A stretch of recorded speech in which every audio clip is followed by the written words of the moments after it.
All right, this is your brother Issachar coming at you with another lesson. First off, I want to give all praises to Yahweh, Bahasham, Yahweh Shai, Bahasham, Rachaa Kwadash.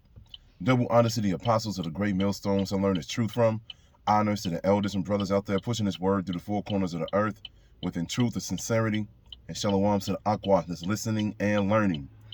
Today's video is going to be entitled, We're Too Late in the Game to Be Playing Around, all right? It's going to be entitled, We're Too Late in the Game to Be Playing Around. Now, I got inspired to do this lesson because that's exactly what Apostle Tahar said in their past camp. And they were speaking about the IUIC because they're pretty much switching up their doctrine, like they said, damn near every day, all right? Damn near every day they're teaching something different. And it seemed like it's getting to the point where they said, I believe that they're actually damn near calling on the name of Jesus, all right? We already know that they say Christ, and we already know that that shit is going off. But if I remember correctly, it was a video where I believe they're starting to push that name, but I have to go back and look at it for myself, all right? But another thing that they were going off on was they recently said that newcomers that come into the truth, they have to have one specific skill, and that skill was they had to have editing lessons, all right, for their videos. Because they said, how do you think that the thousands and the thousands of people came into this truth? And they said it was because of the visuals, all right? They said because of the visuals of the videos that they put up. They was like, it's mandatory for you to get a 4K camera. It's mandatory for you to learn how to put your videos together so it could be appealing to the eye, because that's what's bringing in all of the Israelites by the thousands. Speaking to you Negroes, Latinos, and Native Americans, all right? And pretty much when I saw that clip, you know, instantly I was just like, come on, man. You already know that's some bullshit. Because the thing that brought in our people back into this truth, first off, it's the this knowledge, wisdom, and understanding. All right, the names of Yahweh and Yahweh Shai have brought in the thousands into this truth. All right, the word. All right, the word brought all of these Israelites into this truth. Not no damn visuals. Just like, for instance, right now, I'm doing a video in a car, getting ready to go to work. Other brothers do walking talks. They do in-transit videos. They may do screen recorders on their phone, so forth and so on. And a lot of those videos get major views. And the reason being is because they can hear the word. That's all you need. You don't need visuals to understand this truth, all right? Because if that was the case, what about the highways and the byways, man? That's real life right there. That's not 4K. That is dead in your face when you go out to the highways and the byways. And there's a lot of Israelites that woke up to this truth because of that, all right? So, and then of course, IUIC, like I said, they've been going off with the names. Now they're telling you that you need to work on your visual skills. Then they tell you about Ezekiel 38, talking about Esau is gonna actually get back in rulership after the 1,000 years is over with when they served slavery. And that shit don't make no sense, because in Obadiah, in the book of Obadiah, it tells you that Esau is gonna be gathered up together and put into a big ass pit, and they're gonna burn. They're gonna be exterminated. They're gonna become extinct. It's not gonna be a such thing as an Edomite after they serve 1,000 years of slavery. So that's one thing. I want to see how they break that down.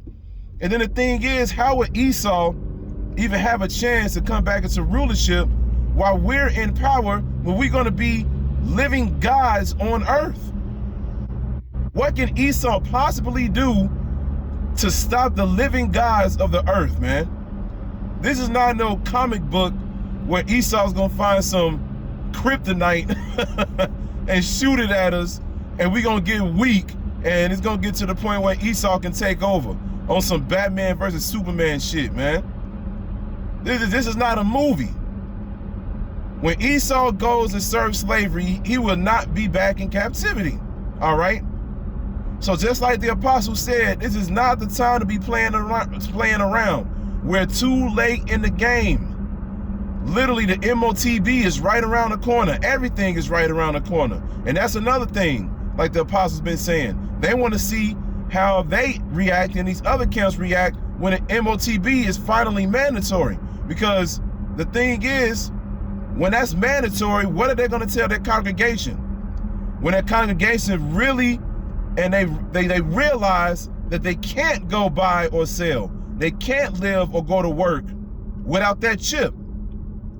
When they realize, like, oh shit, the Israelites that was teaching this, of course, primarily the men of GMS, and then, you know, the righteous affiliates, all right? When they realize that this is the truth, they're gonna realize, like, oh, they were telling the truth the whole time. But then again, it's gonna be a lot of Israelites that's gonna believe their leaders within these other groups. And that's the dangerous game, man. Because you're gonna lead a lot of your people to the slaughter, literally. You're gonna tell your congregation that the MOTB is not the chip, all right? And a lot of them are going to take it. Revelation 14:9 literally says, if you take that, you can't repent. You will literally be caught in that fire, the nuclear destruction. Then they saying that, one of the camps are saying that the MOTB is sleeping with white women. And that's another thing that's going around.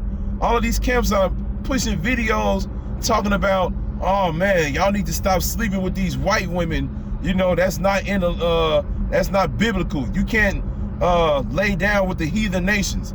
How is that possible, man? There's a whole law that tells you that if you want to take a woman from one of these heathen nations, there's a whole process that you got to go through.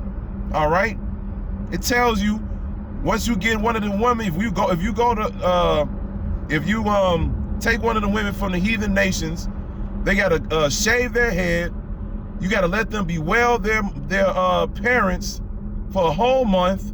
All right, and then after that, they got to pare their nails, so forth and so on. And then after the month is over, you get to take her. It says you go into her and be her wife. Then there's literally a whole book called Ruth. Ruth was a Moabite, Chinese, all right? And the Most High allowed an Israelite man to go in unto her. And then there's so many other examples where literally Israelite men were taking these heathen nations as concubines. And just like all the brothers say, you trying to tell me that we gonna be in our kingdom, we gonna be in rulership, and we gonna see these fine ass heathen women, and we not gonna try to take them? When there's literally a law, again, telling you, if you take you another wife, your other wife, all right, your primary wife that you already had, you cannot diminish that. You gotta still take care of the wife that you've been had.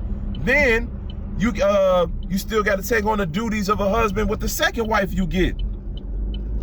So I really don't understand where all of this is coming from. You know, a lot of these other Israelite groups, they're not pushing prophecy like that. They're not speaking about the trouble that's getting ready to happen, warning the people. Because the thing is, just like it says in the book of Sirach, it says stay occupied in prophecy, right? If you would stay occupied in prophecy, then that means you would push the warning more, all right? You will push the warnings more, and that will put the fear of Yahweh B'Shem Yahushua for the people that follows you, because you'll keep saying it over and over and over again. Judgment is about to happen. It's about to get crazy out here. Once you keep saying that over and over and over again, people will realize, oh shit, I need to get right, especially when they see what's going on in the streets right now, especially when they see what's happening all across the world. So when you don't push prophecy, you're pretty much putting your congregation in a feel-good spirit. And the scriptures tell you that this is not the time to be in the house of feasting. You need to be in the house of mourning, because you don't know if you're going to make it or not. You don't know if you're going to be part of the elect. And that's why the scriptures say, make your calling and your election sure. And how do you do that? By continuing to do this work and by repenting daily, calling on the correct names of Yahweh and Yahushua. That's what you're supposed to do, all right? So at the end of the day, like I said, like the apostles say, we're too late in the game to be playing around, man. People better get rid of it immediately. Immediately, man. Because any one of these days, whether it's this year or early next year, whatever, man, we know that we're close. We know that we're close. Like Apostle Tahar said he sees them at least putting the MOTB out there within the next 6 months, man. So we're going to see what happens. And we're going to see how these other Israelite camps react once that thing is finally mandatory, man. So, hey, get right where Yahweh B'Shem Yahweh Shai ASAP. So I'm going to get ready to go to the gig, man. So I hope this is edifying. So with that, I'm saying, call Halayim Yahweh B'Hashem Yahweh Shai B'Hashem Rachaa Quadash. Double honors to the apostles of the great millstones I learned this truth from.